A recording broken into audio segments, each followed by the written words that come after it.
Now, some of y'all have asked me to talk about something that comes out of my songs, particularly the main characters in my songs, and that is a cowboy code of ethics or a cowboy code of honor. And this is something that I believe comes as close to describing and embodying the boy, that's pretty warm. I'm going to take my coat off.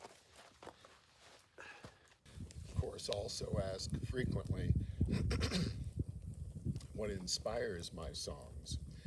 And obviously, I like the old ways. I like old styles. I combine with familiar traditional subjects and characters and set them to new musical arrangements. If there's a theme that comes out of the main characters in many of my songs, I'd say it's the cowboy code of honor, and that's the stallion that I try to mount and ride, and that pervades every word and every note in the song. At times, like many of the characters, the moral of the story takes a while to get around to, but the cowboy finds what he's looking for in the end. Where this code came from, it emerged from a dispersed but tightly knit community in the Old West. There were pilgrims and prairie dwellers and drovers and cowboys, cattlemen, a few townsfolks, and tradesmen. That's the population of the culture that gave birth to this code of ethics, this code of behavior. And most of these people did not know one another directly, but their shared values were easily recognized.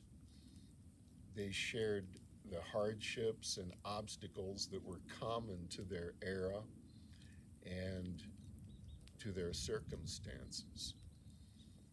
They were cut from the same cloth, so to speak, and they may have been from various backgrounds and professions, but they shared a cultural perspective which most of them lived up to.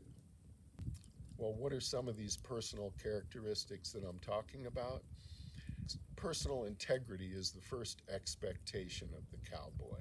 It not only influences personal decision like manners and common decency, but it also, of course, goes a long way to determine who one keeps as company. Words like honor and loyalty, and justice, they're bandied about by some people. The cowboy lives them. My word is my bond. Truth is in the blood. These are statements the cowboy lives by, not just words. The cowboy carried himself with an authenticity, a directness, and a humility, a quiet confidence that set them apart from other people. They had a yearning for simpler times, perhaps in their youth, when your word was your bond and you followed the golden rule. A time when a handshake was as good as a contract. A time when a person's character was the true measure of a man.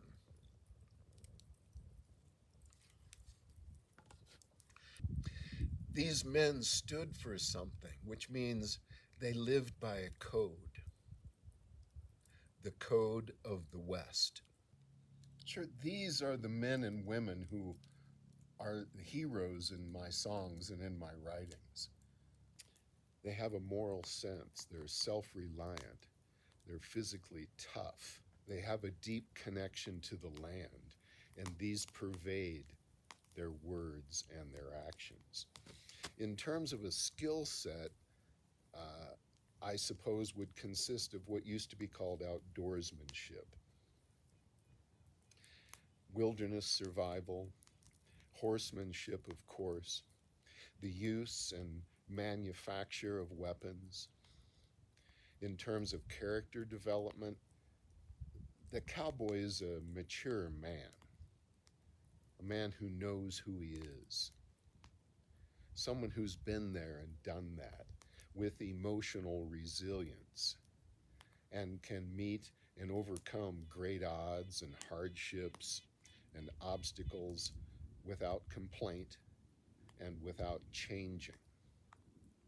They are individualistic in a wilderness, in chaos, or when confronting corruption, and often rely on their own wits and skills and decisions for survival.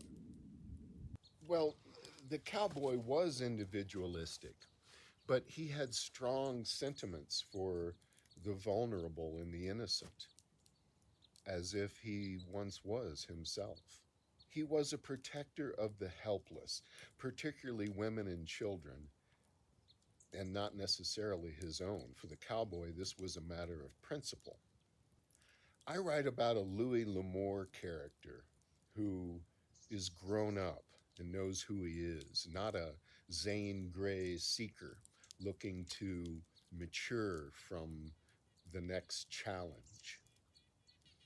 My heroes are steadfast, forces of nature and forces for good, men of strong moral fiber with a protective nature, willing to take a stand against violent villains and vagabonds and ne'er-do-wells, bad men. He's willing to take action to protect a family, which he often lacks himself until the end of the story. You're right, it isn't getting any warmer, no, but that's okay. Well, yeah, as much as I appreciate the cowboy culture and the cowboy image, and I learned a long time ago to say, I ain't from round here. I have never been a cowboy and I never will be. And I'm not going to pretend to be just because I'm writing about cowboys in country music songs. No, nor am I a farmer or a rancher, and I'm not a southerner, and I don't pretend to be. In fact, I'm from Missouri, so I'm only half Yankee. Half Yankee by birth and rebel by choice. Thank you very much. I simply love and respect the people and the culture in the South and cowboy culture everywhere. I identify with them on the level of principle and participate with them in shared activities like rodeos, hunting and fishing, and football.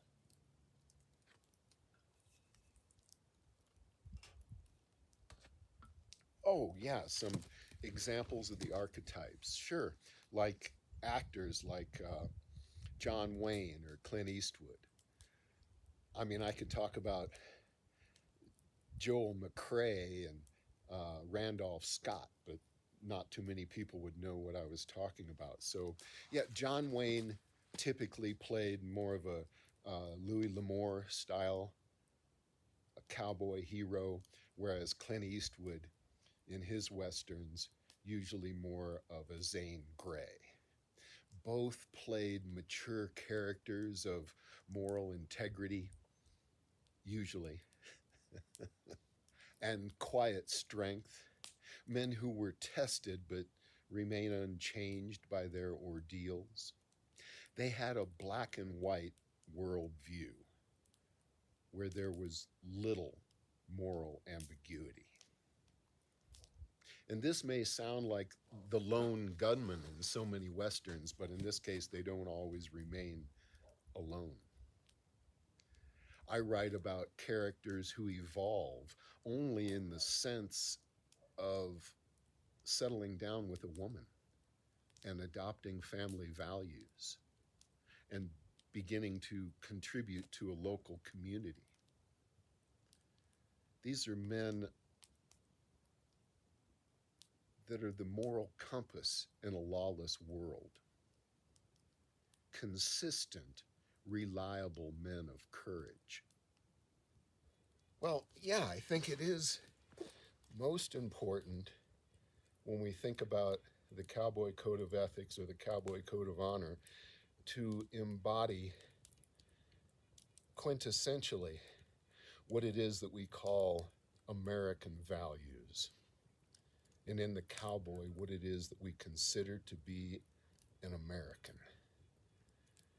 And I think the Cowboy Code represents this to a greater extent than anything else that has emerged in our 250-year history. I think they're found in most abundance in rural America, yes. I've met countless folks at rodeos, for example, county fairs, 4-H and FFA meetings that I immediately identify with on this level of principles and shared values.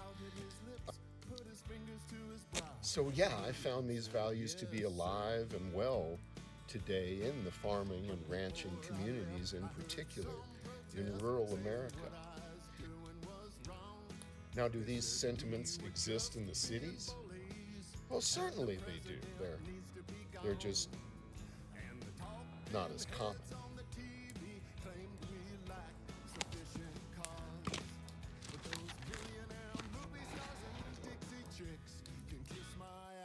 Because I'm proud to be an American in spite of what they say. I'm proud to be free in this land we call the home of the brave. And I'll tell my son that it's okay to stand up for what you believe. But with a smile on your face and love in your heart, so you can always say, I'm proud to be an American in spite of what they say.